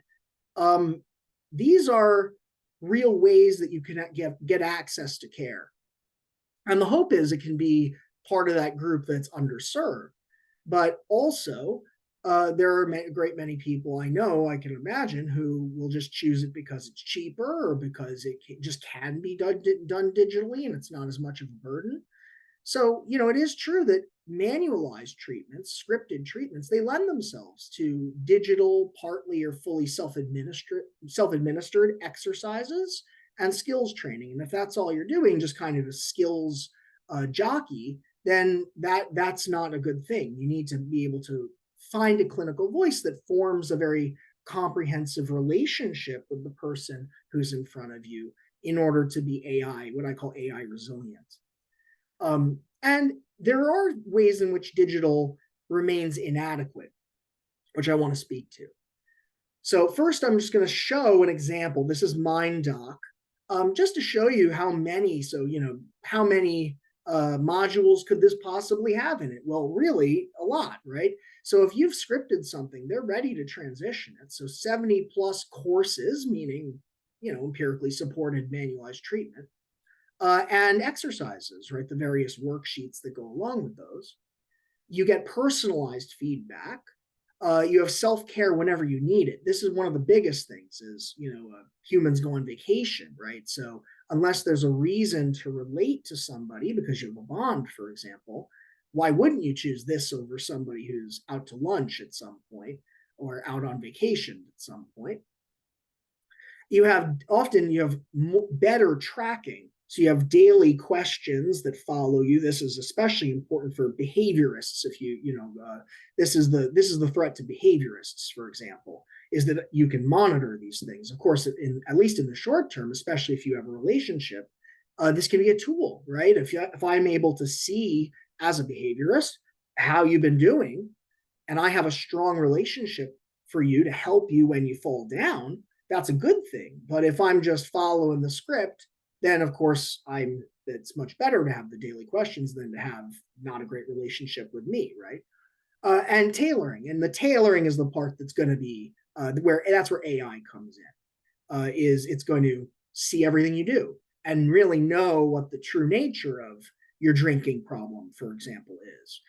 And there's a way in which it's going to get past some of the misrepresentation to make the treatment the best suited it can be. Now, what happens when you move digital? First of all, digital manualized treatment modules, they really do, there's been studies done, they confirm moderate to large effect sizes. So they have strong effects. But we have to wait a second. We have to break down the data. Okay, so can we do it now? Can we just replace therapists? We have a problem. What you see is, and this is a psychoanalytic point of view, of course, but it is an Alonso Center talk, but that if you had to, there's a thought exercise, if you had to choose one, anxiety or depression, which one would you choose? And as painful as anxiety is, there's an understanding in this thought exercise, you should choose anxiety if you have to choose one. Because even though depression is less painful, you can sort of kind of fall into your couch grave, so to speak. You lack vitality, you lack a get up and go that does serve to sort of help you fix thyself. So in line with this, we'll say, well, that's just pseudoscience. Well, hold on, because anxiety on these digital offerings shows a large effect when you break down the data, and depression is showing small effects typically. And that's because you have high dropout off the service because people can't muster the strength to do an app. They really need somebody who will be accountable to them. They need a relationship.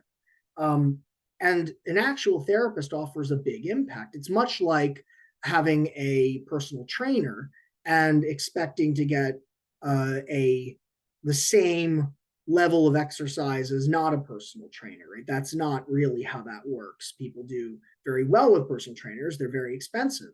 But if you really need to lose weight or else you could suffer real medical consequences, guided is better. So the therapist is what is accounting for the difference between small and large effects.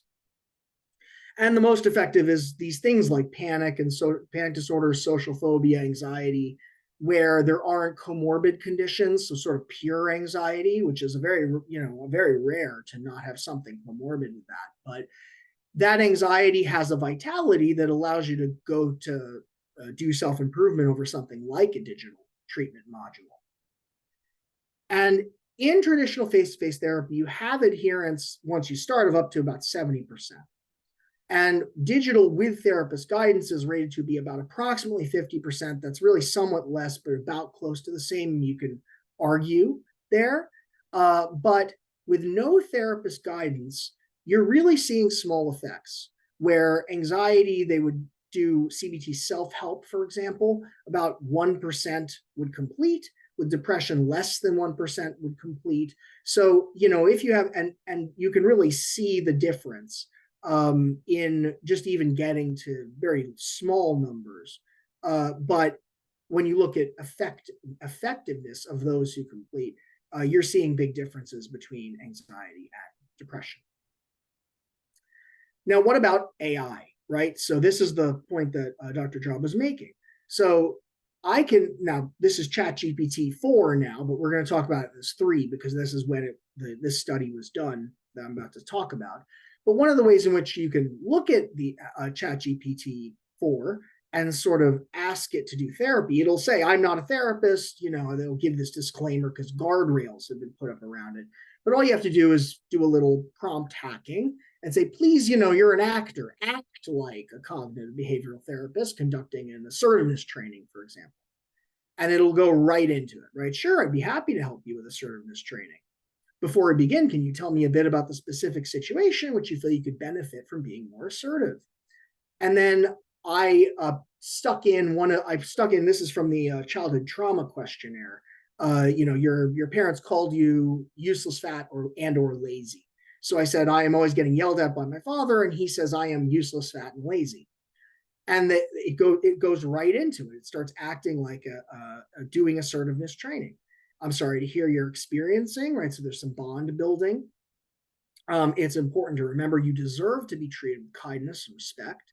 No one deserves to be spoken to in a hurtful or demeaning way. One of the first steps in becoming more assertive is learning to identify and express your feelings in a clear and direct way. It can be helpful to practice this in a safe setting before trying it in a more challenging situation.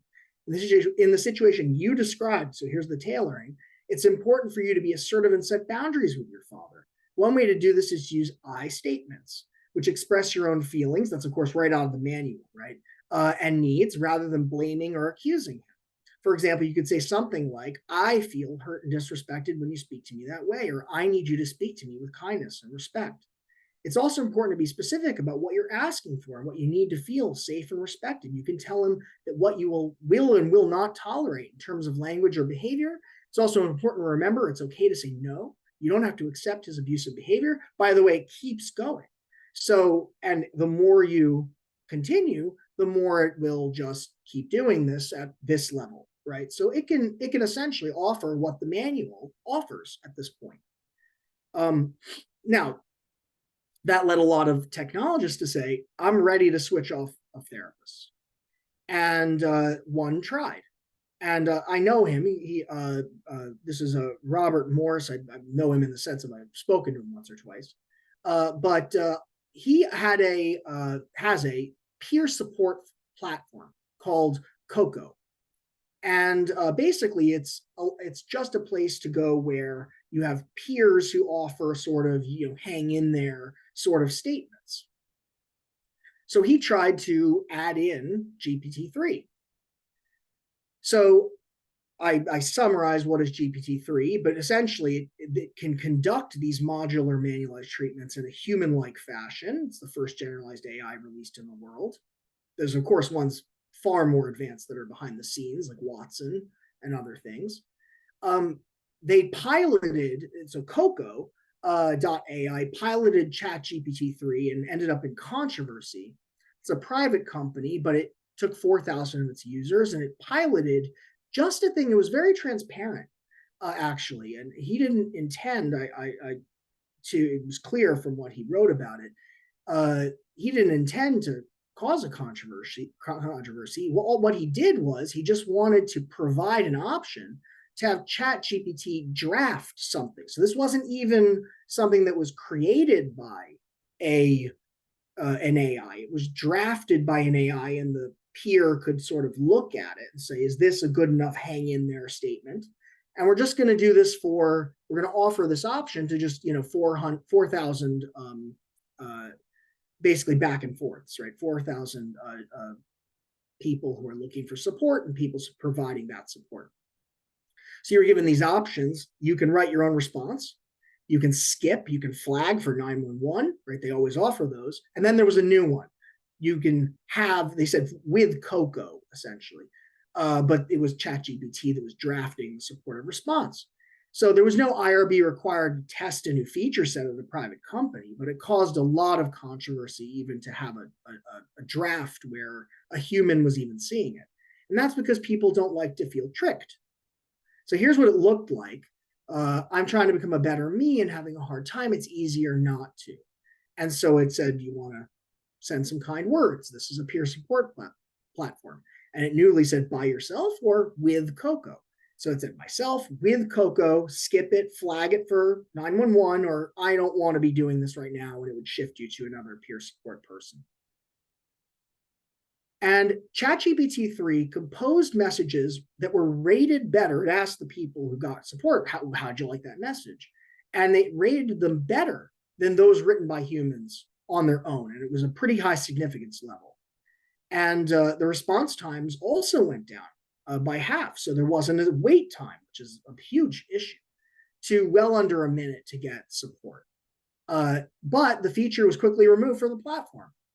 And that was because once users learned that the messages were co-created, even co-created by a machine, it didn't work.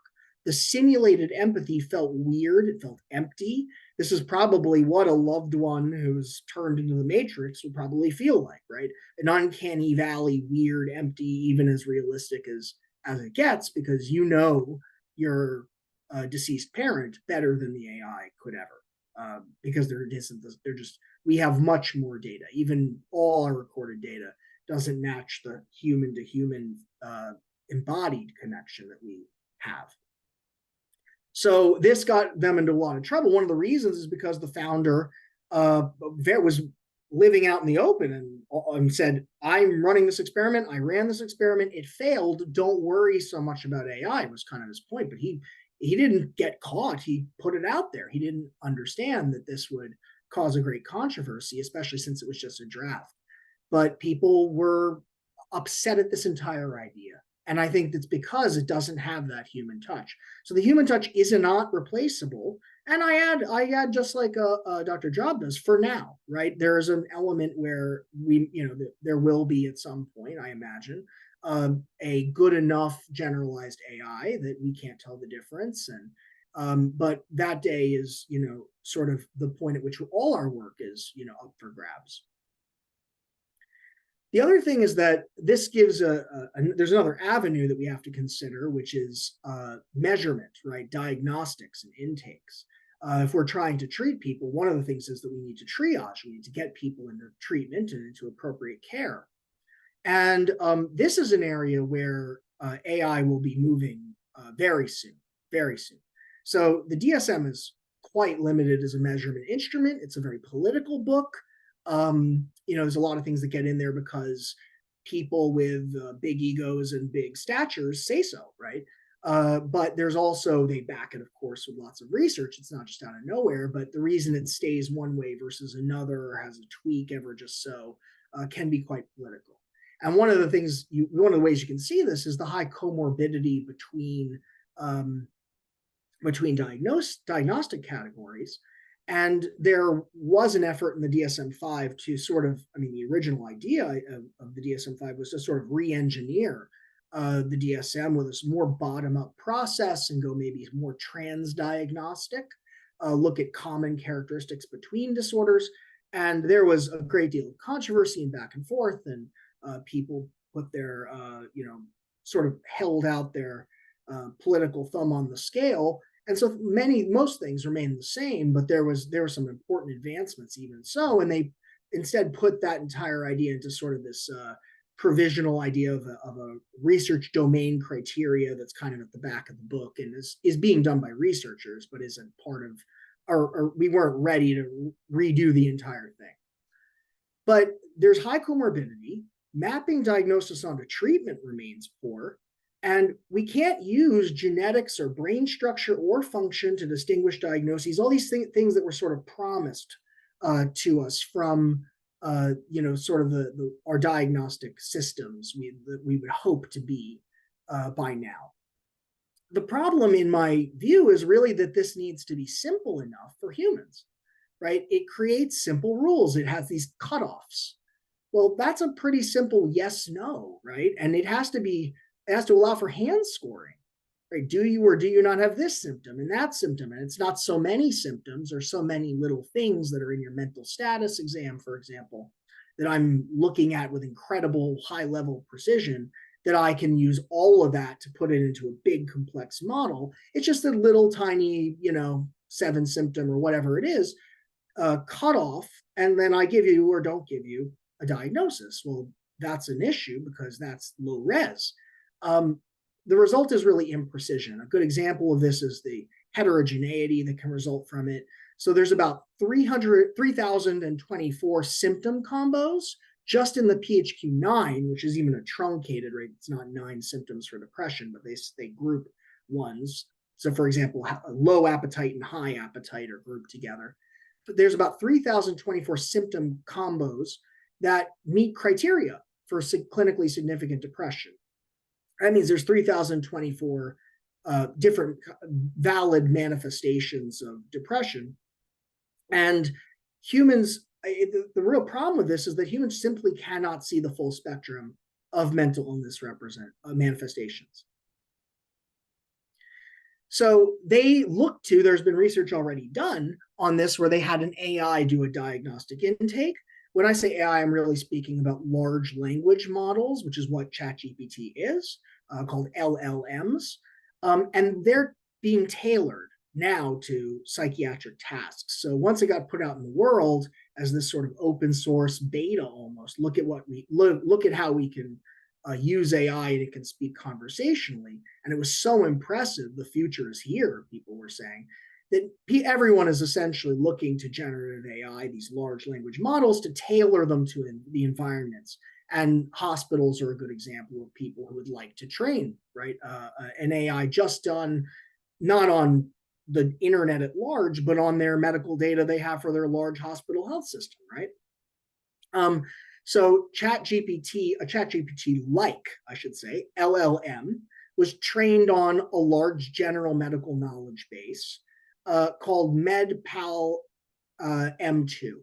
And all it was doing, and it was given general clinical descriptions, and then it was given patient interviews. And it was tasked, this is an actual research study, so it was run by an IRB and all that at the hospital, but it was tasked with differentiating between 4 high prevalence and highly comorbid DSM disorder categories.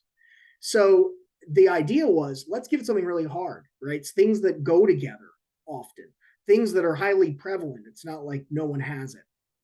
So they were looking at depressive, anxiety, psychotic, trauma and stress related, and addictive disorder categories in the DSM. Without guidance, just based on the black box learning that this LLM could do, it was able to accurately label diagnostic categories 92.5% of the time. So it could get to the category level at that accuracy rate. And then it accurately labeled specific diagnosis 77.5% of the time. That's actually relatively on the lowish end of acceptable. Most things want to get to about, most LLMs and machine learning algorithms want to get to about an 80 to 85% rate. But the big one is it could get to the diagnostic category, right? At a very high rate. And here's the big difference is we're not so perfect. Humans are not so perfect at this stuff. And there was no statistical difference. They were having humans do it too, between human and AI rating accuracy, except for depressive disorders, where there was marginal, AI was marginally better at rating this. And this was, the important thing to note here is AI can take in a lot more than text. This was only using text, right? So that was probably for all the IRB reasons, but you can only imagine if this could just get a look at you, right? And analyze small muscle movements, things like that in your face and things along those lines, how much it could analyze better than a human can analyze. So if you look at machine learning algorithms of freely produced speech, we really see the ability to even predict. And there's a lot of hope here, right? There's not a lot of things that can predict, for example, psychosis conversion, who's going to have a psychotic break. And but we do know that when people have psychosis onset, they end up with heavy language dysfunction, right? There's heavy language dysfunction observed in psychosis. And so what they did was they represented each sentence as a vector. And I won't go through all of these, but how the vectors interact gave a very precise measurement of thought disorder, right? So discourse coherence, just to give a few, the similarity of neighboring sentences, And then some basic stuff you would imagine most things could get at, but it's very precise, like sentence length and how many nouns, verbs, pronouns. One of my favorites, though, was the poverty of content analysis. So not only could it measure how densely packed these vectors were, how close were they together and densely packed, but if you gave a word salad, for example, it wasn't just going word salad, yes, no, right, where you may not making sense. What it would do is it would produce a very precise metric of the number of vectors you might need to reconstruct it back to a sentence that would make sense, right, where you could actually see that it was, in fact, now coherent, and there wasn't a poverty of content. So how connected vectors are to one another, etc. So thought disorder is something that can be very precisely measured, and it can predict psychosis conversion in clinical high-risk youth. So we know who's at genetic high risk, for example, for psychosis conversion. And then there was a proof of principle work, which we're still at that level for the moment. It predicted psychosis conversion at 6 months. It discriminated between mania and psychosis, which are two very hard to discriminate things.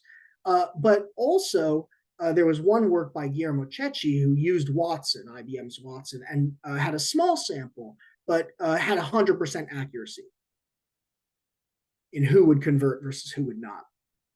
The frontier is really these digital biometrics, things that we already assess. We already look at eye gaze, the small muscle facial movements. We just sort of feel out someone, but there's small muscle facial movements that are happening. That's why we can do that. People's voice tone, volume, pitch, their body posture, their gait, their movement, whether they tick or they blink or they stutter more, right? And the thing about it is we're looking at them for an hour, right? Maybe we do some long form thing and we do 3 hours. But if you have your phone or anything else that's recording you, and you say you agree to it because your family is very scared of what's happening for you, or you are, this is all happening for much longer periods of time, therefore at a higher level of precision. You can monitor for days at a time. It's not just significant enough to make the cut, yes, no. This is true precision. And if you say, well, where will they get this? Dr. Drob spoke to this. It'll be from those wellness apps, the apps I just talked about. You have your phone on you all the time. And the phone can always be tracking in the background where you go, who you see, what you say, and it can get at data that clinicians cannot get at. And this has been also proposed by hospital systems as a solution for inpatient unit violence, right? Privacy is more limited. You do have cameras on inpatient units, and if it can predict something like a violent act ahead of time, it can save a lot of issues. And this would not be pre-crime because you're just being given extra support. But this could be very important. It raises a lot of privacy flags for sure. But there are many people in many families who are very concerned about their loved one, even if they're at genetic high risk, and who would not mind trading with a hospital health system, for example, or some other trusted entity to give this data over, much like they wouldn't have a problem with giving data over right now when they go see the doctor for a checkup. The largest impact will definitely be for infants. It'll be where it happens the soonest. That's because there's the fewest variables at play, right? Infants can only do so much. They can gaze, they can move their small little limbs around, they can wobble, but they can't do all these various complex tasks like go places and do things quite just yet. And a great example of where this will be a very early area is in autism early intervention, right? So there's a lot of late diagnosis of autism, right? The word usage doesn't come, et cetera. That's very late when you could possibly get it even in an infant stage, like gaze is wrong or something like that.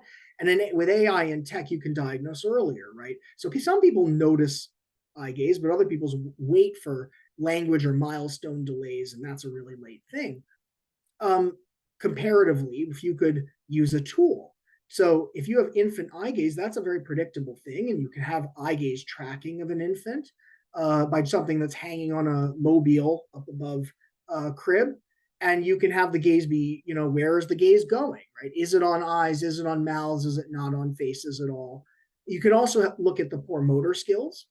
So this was researched by MIT researchers, where you had smart ankle and wrist bands, so they could detect motor issues at 2 weeks old, right? Because they were able to norm. They were able to norm how does a typical baby's limb move, right? Also, there's been some toy balls that have quantified, this is all out of MIT, toy ball quantifying how kids play with it, right? So a child with autism would play with a ball differently perhaps than established norms, and that's a way to have early detection and red flag and extra support. So none of this is, about crime, for example, where I think there's more concern around it. This is about offering support. And the other thing is that there's earlier diagnosis, but we want to also improve diagnosis. And currently, if you run an ADR or any one of these they're consensus, book reports, right, from caregivers and professionals, and they're arduous, they're subjective, and they're very unreliable, right? It's really only because people are solid clinicians and parents know something's going on that they can see it. But we don't know how much that's in more severe cases that they could see it so easily. Instead, what about analyzing voice recordings? And this speaks to all those areas that are frontiers. This is happening earliest in autism. So they did a study where they automatically diagnosed autism with voice analysis, and it was 85 to 90% accurate in showing language delays, right? And it can analyze hours of voice recordings over time versus one clinical observation session. And again, the idea is to red flag. It's not to immediately say this is happening, but it's to offer extra support. I think that would be an important thing. Just looking at apps that already use AI, this is just a small, there's MindDoc in there, but this is just a small list. I don't know a single company in Silicon Valley that doesn't want to have AI in its pitch deck right now. It's kind of the biggest area that's being funded. And this is just the best of the ones that, do sort of mental health delivery. But they certainly exist. They're all over the place. And they're being developed as we speak. And this is not even speaking about the ones that are involved in hospitals and so forth. So just some that are particularly notable outside of just ones that are basically trying to create those treatment modules, the treatment modules that are manualized. Some that are doing some extra things are like Misu, which sporadically analyzes facial expressions, like small muscle facial expressions. It's trying to get at how your emotional well-being is doing and track it over time. And you would look at the camera, right, for that. Then there's Breadth, which is a Chrome extension at the moment, which uses an individual's web activity, your online behaviors. This is what Dr. Drob spoke about so eloquently, to understand mental health, right? And to say, here's some exercises. So, this is the I broke it and I fixed it model, right? Where you might have a pornography addiction, but also you have that analyzed and the treatment for that is offered. Replica is an AI chatbot, and there's plenty of AI chatbots, but this one builds a digital persona of the user based on personality features. So it's building a personality kind of database. And then there's Kintsugi, which uses voice biomarkers in speech to identify, prioritize, and address mental health issues.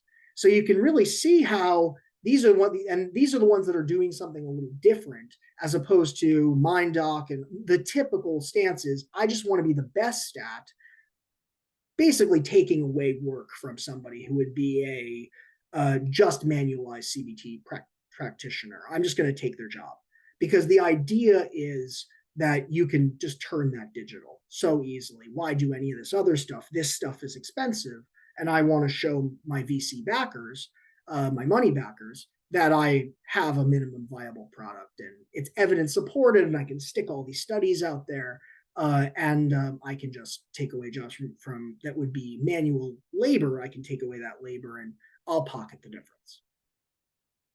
So in sum, this is really just the beginning, but it is clear to me that manualized treatment, and again, I don't put this on any one orientation.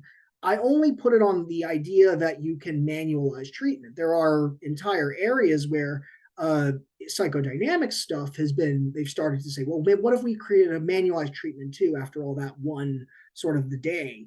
So maybe we need a transference focused manualized treatment. And the thing about manualized treatment is it's good for now, but it will eat itself. And it's the treatments and the practitioners that conceptualize holistically and treat relationally.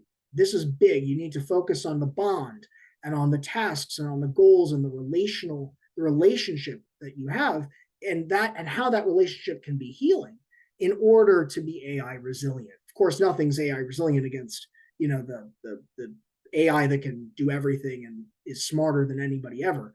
But that's someday in the future. And how can you be AI resilient right now, like in the next 5 years?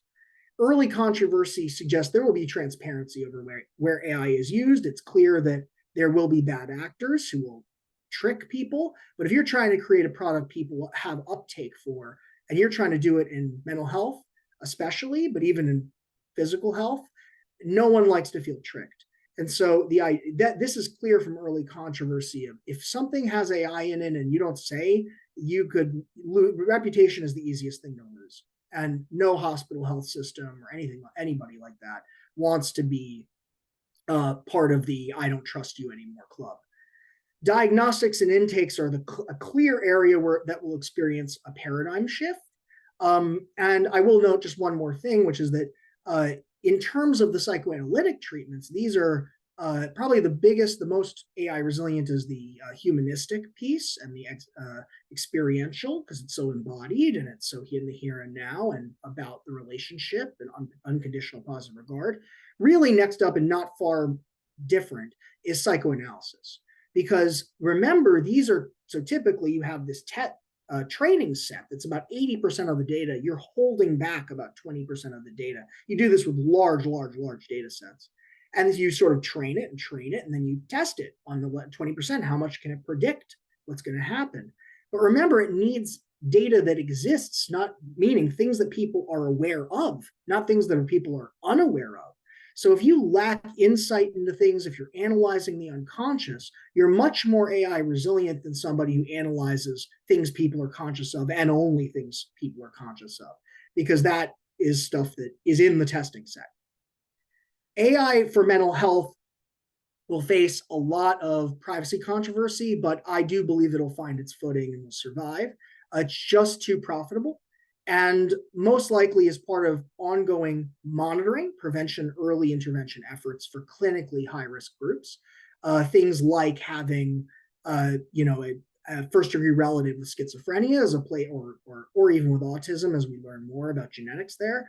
I just think it will be undeniably impressive in terms of how it can do intakes and assessments.